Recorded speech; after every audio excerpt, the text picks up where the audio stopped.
हमारी संस्कृति, हमारे संस्कार सदा रहे हमारे साथ। भारत की पुरातन गाथाएं और महान संतों की वाणी। सब्सक्राइब करें तिलक कथाएं। आपने बिल्कुल सत्य कहा। अब मेरे भी कानों में उस ढोंगी साईं की जय जयकार जोर जोर से सुनाई दे रही है।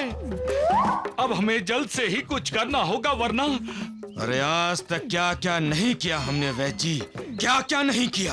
हाँ, साईं बाबा को नीचा दिखाने के लिए किस किस को नहीं बुलाया। जो कोई आया नीचा दिखाने की जगह साईं बाबा का भक्त हो गया। जय साईनाथ। अरे जय साईनाथ। रुक जा। आप नाराज क्यों हो रहे हैं हम पर? साईं बाबा भगवान है। नहीं, वो ढोंगी है, वो पाखंडी और कुछ भी नहीं। आपको कोई गलत फहमी हुई है स्वामी जी? मुझे कभी कोई गलत फहमी नहीं होती, क्योंकि मैं एक योगी हूँ। साईं बाबा तो योगियों के भी योगी हैं स्वामी जी। योगियों का योगी है? वो कंगाल तो ये भी नहीं जानता होगा कि योग विद्या कहते किसे। विनम्रता इंसान का अलंकार है, आभूषण है, गहना है, और अविनम्रता इंसान के लिए बेड़ी है, जंजीर है। जो इस जंजीर में जकड़ा जाता है वो ज्ञानी होकर, विद्वान होकर भी समाज का कोई भला नहीं कर सकता। वो अपने आप को श्रेष्ठ और दूसरों को तुच्छ समझता है। ऐसा इंसान किसका भला कर सकता है? नाटक कोई भी हो महासापति, पर्दा तो हर नाटक पर पड़ता ही है। झूठ तब तक लोगों को फंसाता रहता है जब तक सच सामने नहीं आता, और जब सच सामने आता है तो झूठ की पोल खुल जाती है। अरे द्वारकानाथ जी, ये देखो सच तुम्हारे सामने है। हाँ, अब तुम्हारी पोल ना खुल जाएगी, खुल जाएगी। हाँ। अरे नाना वली अपनी औकात में रह। क्यों झगड़ते हैं द्वारिकानाथ जी? अरे झगड़ा तो आपका ही हनुमान कर रहा है साईं। अरे तो कहो ना सीधा सीधा कि तुम रावण हो, हैं? क्योंकि प्रभु राम के लिए हनुमान जी ने रावण से युद्ध किया था। नानावली, ज्ञानियों का आदर किया जाता है, अनादर नहीं। और जो ज्ञान का आडंबर रचाते हैं उनका क्या करना चाहिए देवा? अरे गुरुजी, उन्हें तो सीधा सीधा जमीन में गाड़ देना चाहिए। हाँ। राम राम राम। नाना वली, लगता है अब तुम्हें ही जमीन में गाड़ देने का वक्त आ गया है। इसका मतलब नानावली की समाधि बना देंगे। हाँ ढोंडू, और उस पर फूल भी चढ़ा देंगे। गोभी का। वैद्य जी, साईनाथ के भक्त को कोई हानि नहीं पहुंचा सकता। लेकिन द्वारिकानाथ जी के भक्तों को हानि पहुंचाई जा सकती है। सगुण, हानि पहुंचाना, यहां तक कि किसी को भी हानि पहुंचाने का सोचना भी गलत है। वैसे भी होनी और हानि में एक मात्रा का ही फर्क होता है। हानि तो रोकी जा सकती है, लेकिन होनी को कोई नहीं रोक सकता। होनी होने के बाद हानि हो सकती है। होनी मालिक का करिश्मा है और हानि इंसान का दुष्कर्म। द्वारिकानाथ जी, आपके ज्ञान पर अहंकार की धूल जम गई है। उस धूल को हटा दीजिए, फिर आपको जमीन में समाधि लेने वाले किसी योगी की शरण में नहीं जाना पड़ेगा। सबका मालिक एक।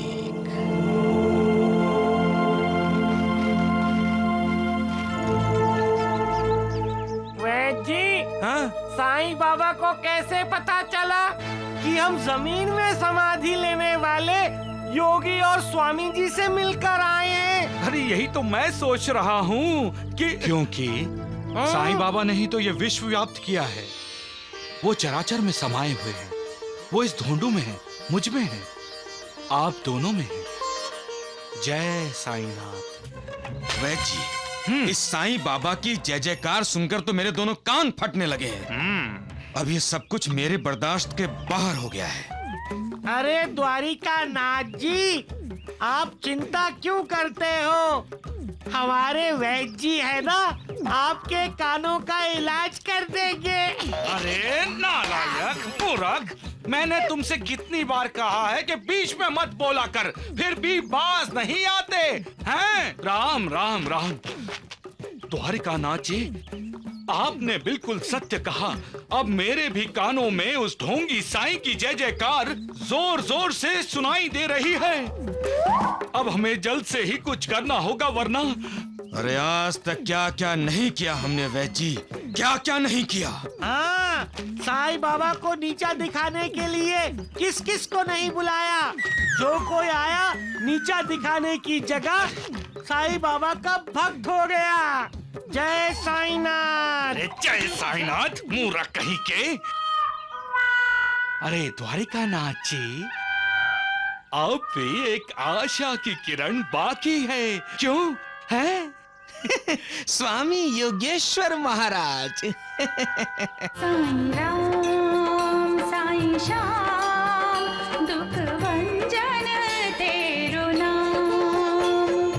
अनंत कोटि ब्रह्मांड नायक, राजाधिराज योगीराज, परब्रह्म सच्चिदानंद सद्गुरु श्री साईनाथ महाराज की जय।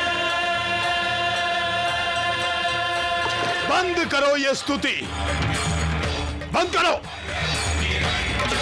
पतित पावनी गंगा नदी में खड़े होकर स्तुति उस साईं बाबा की करते हो।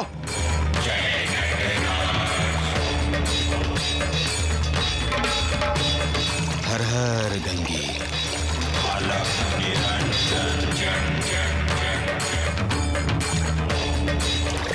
रुक, ए!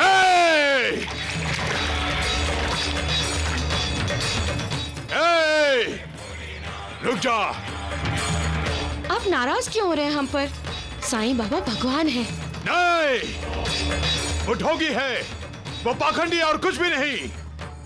आपको कोई गलत फहमी हुई है स्वामी जी? मुझे कभी कोई गलत फहमी नहीं होती, क्योंकि मैं एक योगी हूँ।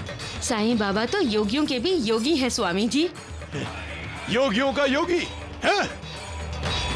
वो कंगाल तो ये भी नहीं जानता होगा कि योग विद्या कहते किसे। साईं बाबा सब जानते हैं स्वामी जी। उनसे कुछ नहीं छुपता। भूत, वर्तमान, भविष्य सब की जानकारी है उन्हें। ऐसा कहकर वो अपना महात्म्य बढ़ाना चाहता है। उन्होंने अपने भक्तों को साक्षात्कार करवाया है कि ये पवित्र गंगा नदी उनके चरणों से बहती है। वाह! अपने आप को उसने विष्णु भगवान बना लिया। लगता है कि वो कोई जादुई विद्या का जानकार है। उसने अपने पैरों से बहती हुई गंगा दिखा दी, और तुम अज्ञानी ये समझ बैठे कि विष्णुपदी गंगा उसके चरणों से बहती है। साईं बाबा कभी ढोंग नहीं करते स्वामी जी। वो हमेशा सच बोलते हैं और लोगों को भी सच्चाई की राह पर चलने को कहते हैं। बहुत प्रभावित हुए तुम साईं बाबा से। आप भी उनके दर्शन कराएंगे तो उनसे प्रभावित हो जाएंगे स्वामी जी। चुप करो। साईं बाबा ने सारे विकारों पर विजय पाई है। सारी सिद्धियां उनके वश में हैं। सारे योग उनके दास हैं। फिर भी उन्हें अहंकार नहीं है, कोई अभिमान नहीं है उन्हें। बंद करो उस पाखंडी का गुणगान। उनके दर्शन से ही सारे पाप नष्ट हो जाते हैं स्वामी जी। साईं बाबा हमारे राम हैं, हमारे कृष्ण हैं, हमारे विठोबा हैं। साईं बाबा पर ब्रह्म है। सुना तुमने? साईं बाबा पर ब्रह्म है।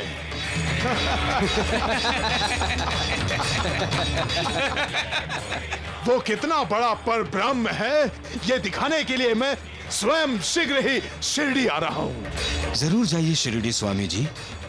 उनके दर्शन करने से, उनकी कथाएं सुनने से, उनका गुणगान करने से ही आपका उद्धार होगा। मेरा उद्धार और वो भी साईं बाबा करेगा।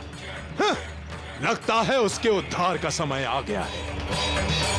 जिस दिन मैंने शिरडी में कदम रख दिया ना, उसका ढोंग, उसका पाखंड ये सारा जगत देखेगा, समझे?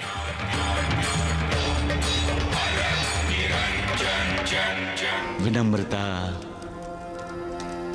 इंसान का अलंकार है, आभूषण है, कहना है। और अविनम्रता इंसान के लिए बेड़ी है, जंजीर है। जो इस जंजीर में जकड़ा जाता है वो ज्ञानी होकर, विद्वान होकर भी समाज का कोई भला नहीं कर सकता। वो अपने आप को श्रेष्ठ और दूसरों को तुच्छ समझता है। ऐसा इंसान किसका भला कर सकता है? जो विद्वता समाज का भला ना कर सके, वो ज्ञान, वो विद्वता किस काम की? लोग तुम्हें आदर सम्मान देते हैं तो तुम्हें भी लोगों को आदर सम्मान देना चाहिए। लोग तुम्हें सुनते हैं तो तुम्हें भी लोगों को सुनना चाहिए। कभी कभी एक छोटा सा बच्चा भी हमारा गुरु बन जाता है और हमें ऐसी सीख दे देता है कि हमारी आंखें तत्काल खुल जाती हैं। लेकिन अविनम्रता की बेड़ी में जकड़े हुए इंसान की आंखें खुलने में देर लग जाती है। जो परिपक्व हैं, जो अनुभवी हैं, जो विनम्र हैं, और जो अपरिपक्व हैं, जिसे जीवन का अनुभव नहीं, वो विनम्र नहीं है, क्योंकि उसे लगता है कि उसने सारा ज्ञान आत्मसात कर लिया है और अब उसकी बराबरी कोई नहीं कर सकता। ज्ञान अहंकार का नाश करता है और अर्धज्ञान अहंकार को बढ़ावा देता है। ये अहंकार ही है जो इंसान को विनम्र होने से रोकता है। ऐसे अर्धज्ञानी मालिक को पहचानने से इनकार कर देते हैं, मालिक के सामने झुकने को तैयार नहीं होते। लेकिन मालिक दयालु है, वो उन्हें बार बार संकेत करता है, उन्हें शिक्षा देने की भी कोशिश करता है। फिर भी ये अज्ञानी न उसका संकेत समझते हैं, न उसकी शिक्षा स्वीकार करते हैं। तभी तो वो लोगों का कल्याण करने के रास्ते से भटक जाते हैं। सबका मालिक एक।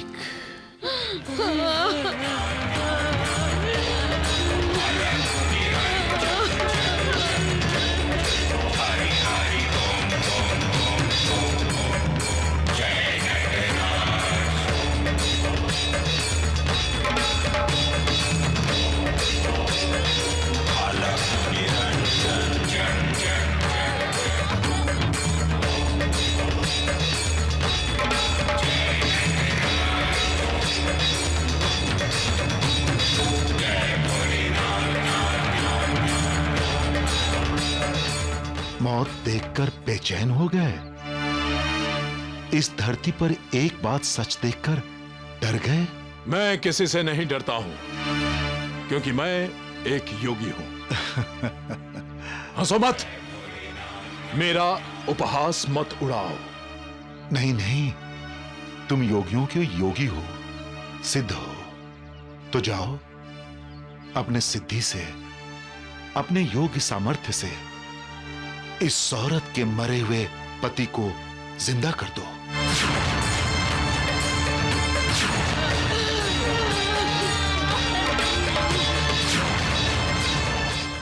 नहीं कर सकते ना?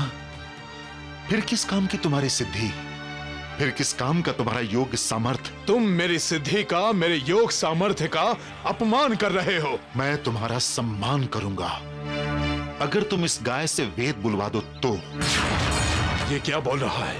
ये कहीं पागल वागल तो नहीं हो गया? गाय कभी वेद बोल सकती है? गाय से वेद?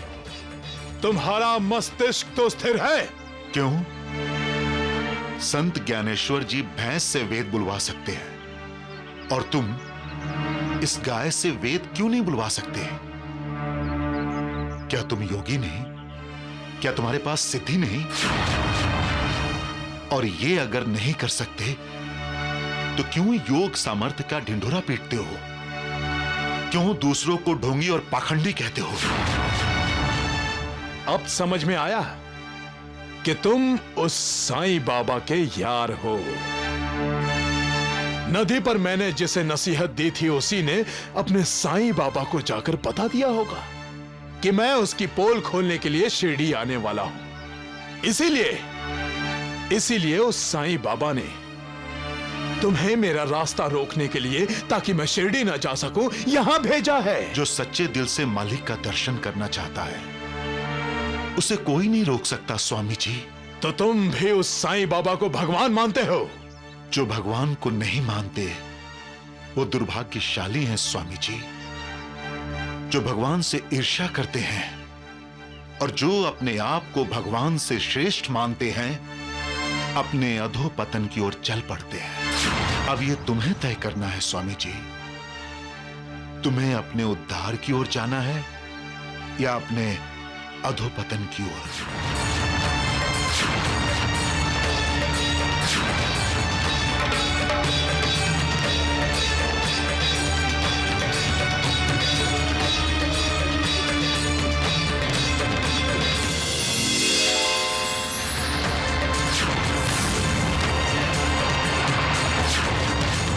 साईं बाबा के कृपा प्रसाद से तो भैया भाभी माँ बाप बनने वाले हैं।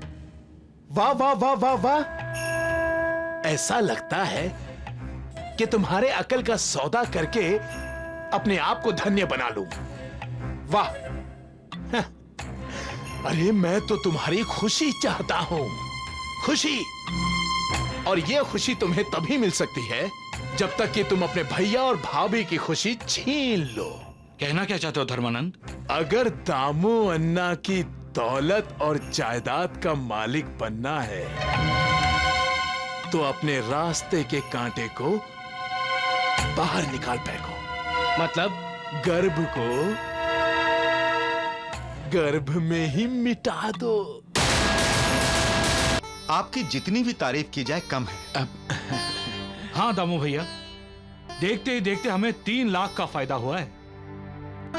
और भैया इस फायदे पर हमें कर भी नहीं देना पड़ेगा। मतलब ये गैर कानूनी कमाई है। जिस दिन पकड़े गए ना, कानून छोड़ेगा नहीं। सिर्फ 2 बूंदे, सिर्फ 2 बूंदे दूध में मिलाकर पिला देना अपने भाभी को। उसके बाद पेट में पल रहे बच्चे का नामो निशान तक नहीं रहेगा। अरे उर्मिला जल्दी आओ। कहाँ हो भाई तुम? कितनी देर से बुला रहा था, कहाँ थी तुम? क्या हुआ जी, ऐसी क्या जल्दी है?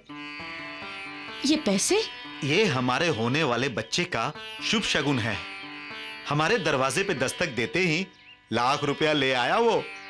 धर्मानंद जी अन्ना साहेब, हम ऐसा व्यापार जरूर करेंगे।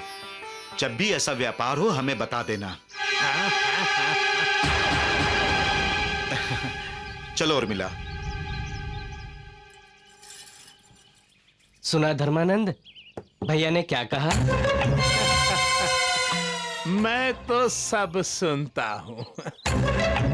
तुम लोग जिसे सुनकर भी अनसुना कर देते हो ना, मैं तो वो भी सुनता हूं। धर्मानंद, हमने क्या सुनकर भी अनसुना कर दिया? याद है बाप बनने की खबर सुनकर दामू अन्ना ने क्या कहा था? हाँ याद है, भैया ने कहा था कि इस जायदाद का वारिस आ रहा है। तो फिर तुम दोनों कौन हो? तुम दोनों जायदाद के वारिस नहीं हो। कलयुग में शांति नहीं मिलती, सभी अशांत रहते हैं। इसलिए तो हर कोई स्वार्थ के पीछे भागता है, परमार्थ के पीछे नहीं भागता। हर किसी को पैसा चाहिए, ईश्वर नहीं। पैसे के पीछे भागते हुए इंसान इंसानियत को भूल जाता है। पैसा भाई को कसाई बना देता है। पैसा ही है जो परिवार के बीच दरार डालता है। पैसा ही दुश्मनी को जन्म देता है और पैसा ही तबाही और बर्बादी का कारण बनता है। फिर भी लोग पैसे के पीछे भागते हैं और मालिक को भूल जाते हैं। कैसे समझाऊं मैं इंसान को? कैसे? महालसापति, जब एक परिवार में दरार पैदा होती है तो मुझे बहुत दुख होता है। जब परिवार का एक सदस्य दूसरे सदस्य पर अविश्वास दिखाकर बाहर के स्वार्थी लोगों पर विश्वास दिखाता है, तब मैं अंदर ही अंदर टूट जाता हूं। हमारा घर एक पवित्र मंदिर है महालसापति। जब इस मंदिर में दैत्य और दानव प्रवेश करते हैं, तब उस मंदिर की पवित्रता नष्ट हो जाती है। ये इंसान कब समझेगा महालसापति? कब?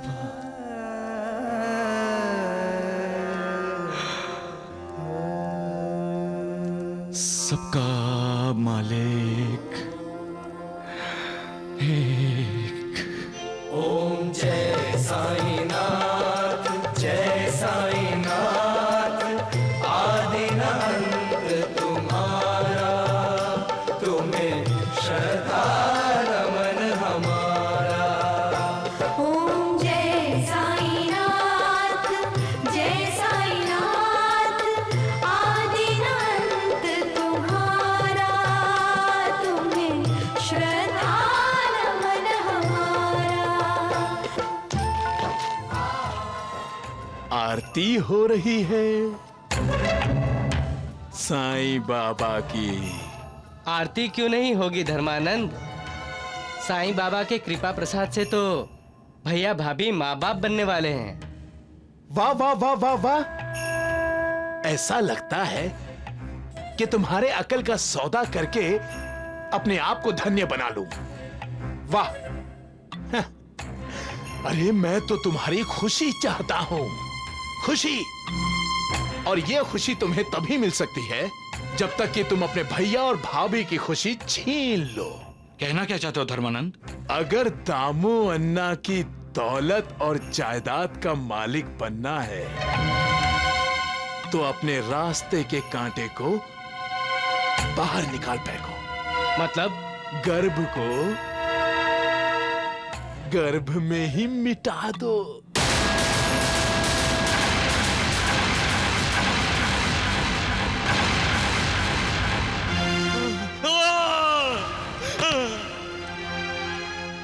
मालिक, मालिक, मालिक।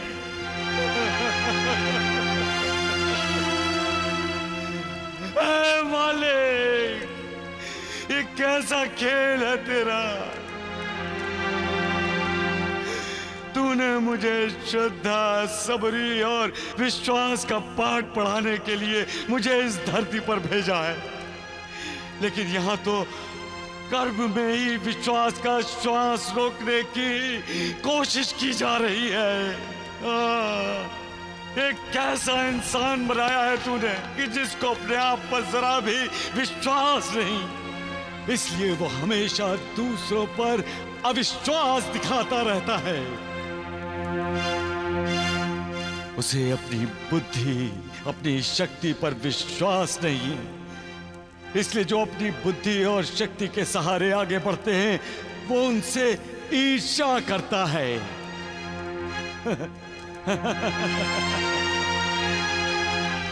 तुम्हें तो अपने इस इंसान पर नाज है ना, लेकिन तुम्हारा बनाया हुआ इंसान तुम पर भी विश्वास नहीं दिखाता।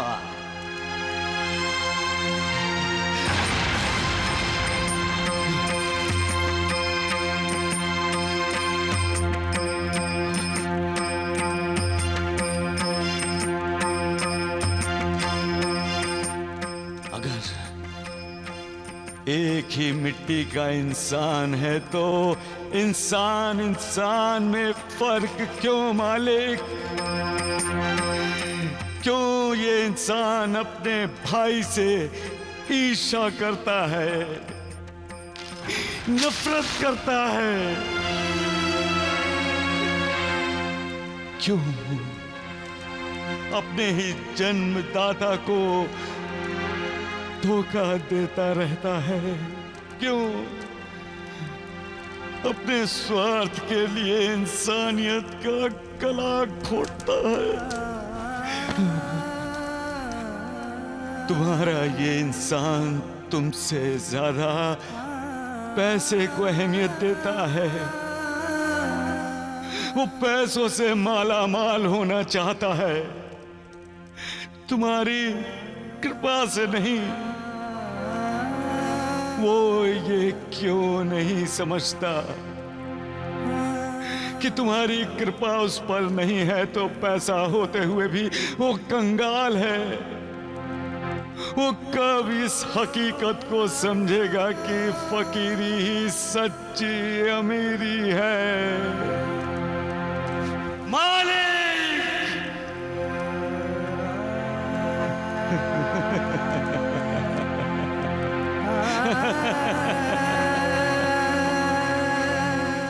इस इंसान को सुधारने के लिए तुम्हें मेरे जैसे कई साईं बाबा भेजने होंगे, लेकिन फिर भी तुम्हें लगेगा कि इंसान श्रद्धा, सबरी और विश्वास का पाठ नहीं पढ़ पाया।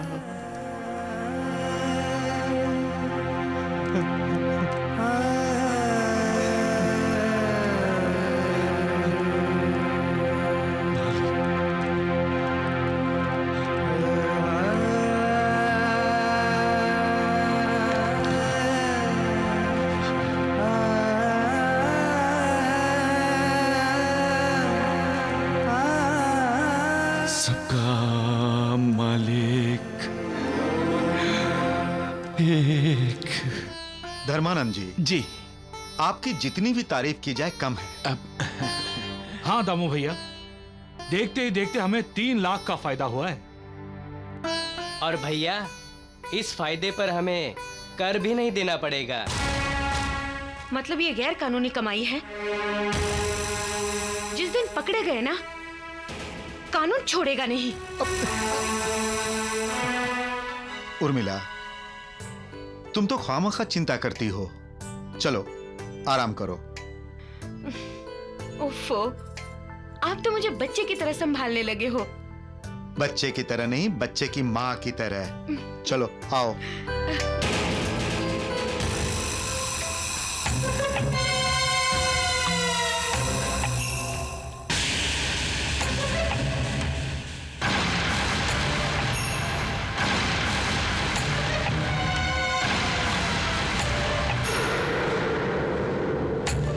धर्मानंद, ये क्या है? तुम दोनों के लिए दुआ और तुम्हारे भैया और भाभी के लिए बद्दुआ।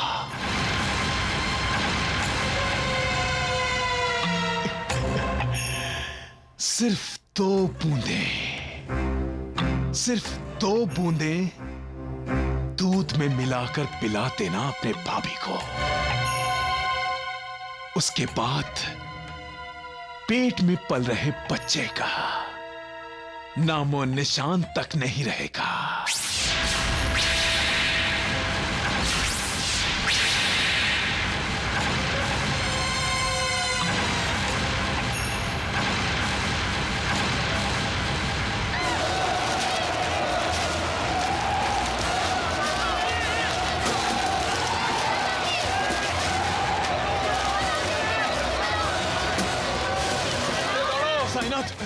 साईनाथ, साईं बाबा, बाबा, बाबा, बाबा, साईं बाबा।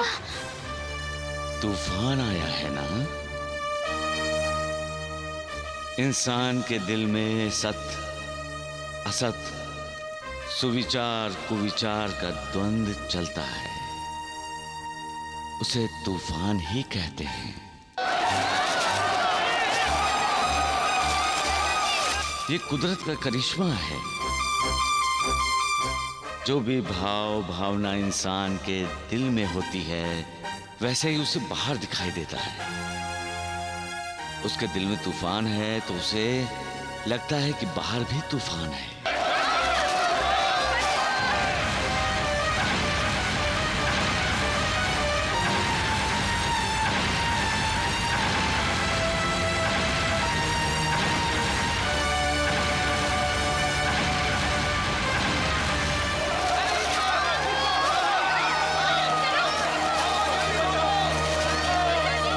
जो सच्चाई के रास्ते पर चलता है उसके मन में कभी कोई तूफान नहीं आता। क्यों? क्योंकि सच्चाई के रास्ते पर चलने वाला इंसान कभी किसी का बुरा नहीं सोचता, बुरा नहीं करता। तो जो बुरा करते हैं, बुरा सोचते हैं, उनके दिल में तूफान आता है। हाँ लक्ष्मी, बुरा सोचना और बुरा करने वालों के दिल के कोने में बंदी बनाई अच्छाई उनके दिल पर हावी हुई बुराई को खदेड़ना चाहती है। तब अच्छाई और बुराई का झगड़ा होता है, जिसके नतीजे में तूफान आता है। विकारों की वजह से इंसान की जिंदगी में आंधी चलती है और अहंकार की वजह से तूफान आता है। यह अहंकार ही इंसान को बहकाता है कि वो मालिक को चुनौती दे।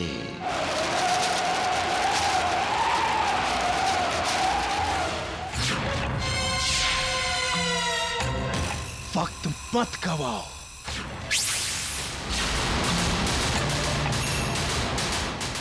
वरना हाथ में कटोरा लेकर भीख मांगनी पड़ेगी।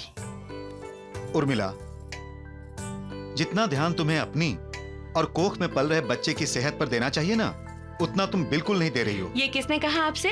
दूध के गिलास ने, जो बाहर अभी भी भरा पड़ा है।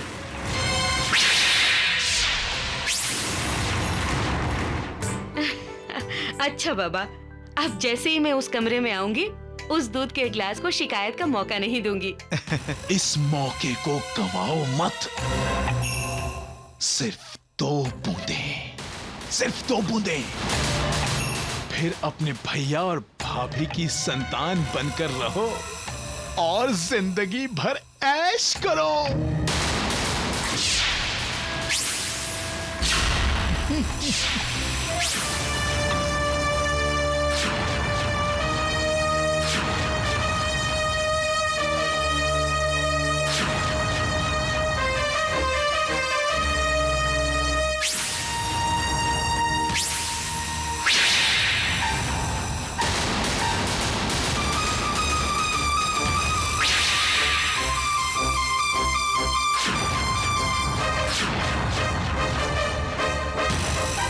आज पहली बार इन भाइयों में मैंने दरार पैदा कर दी है। दामू अन्ना के बाद मैं शंकर और दिनकर को भी एक दूसरे का दुश्मन बना दूंगा और फिर ये वैभव, ये ऐश्वर्य मेरा होगा, मेरा।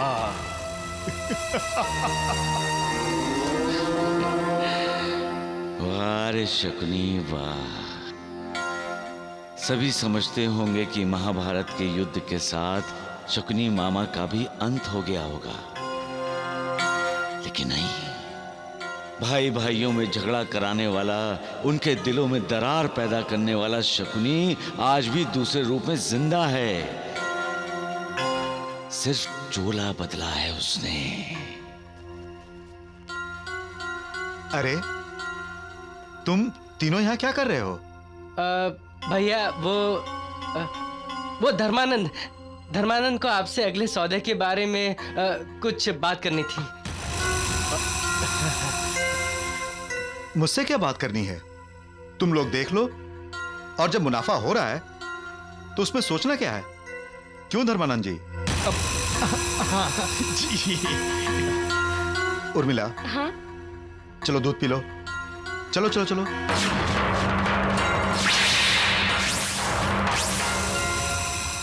अरे वाह, तुम्हें क्या लगता है तुम्हारे साथ हम चारों मां बनने वाले हैं? आप भी ना सबके सामने मजाक करते हैं। वत्सला जी वत्सला, ये दूध का गिलास लेकर जाओ। लेकिन क्यों भाभी? दिनकर, समझा करो। अरे भाई, तुम्हारी भाभी अपने साथ हमारे लिए भी दूध मंगवा रही है।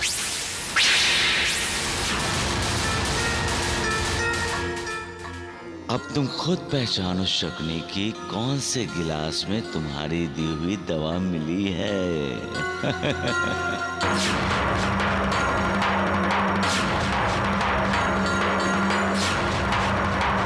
लो भाई धर्मानंद, दूध पियो। जी आप पी लो। हाँ, तुम भी पियो। पीना तो पड़ेगा धर्मानंद। पियो पियो, दूध पियो। जी।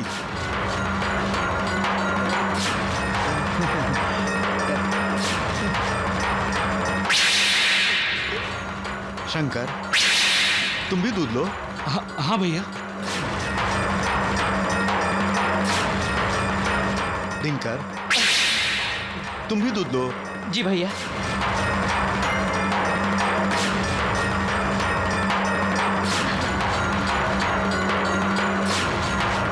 अरे दामू अन्ना, तुम्हारा ध्यान किधर है? जिनके लिए उर्मिला बेटी ने दूध मंगवाया था, उन्होंने तो अभी तक एक घूंट भी नहीं लिया है। अरे, तुम लोगों ने अभी एक भी घूंट नहीं पिया? इनका भी कमाल है, दूध के गिलास को ऐसे देख रहे हैं जैसे इसमें जहर मिला हो। चलो, अब एक ही घूंट में गिलास खाली करो। हाँ भैया।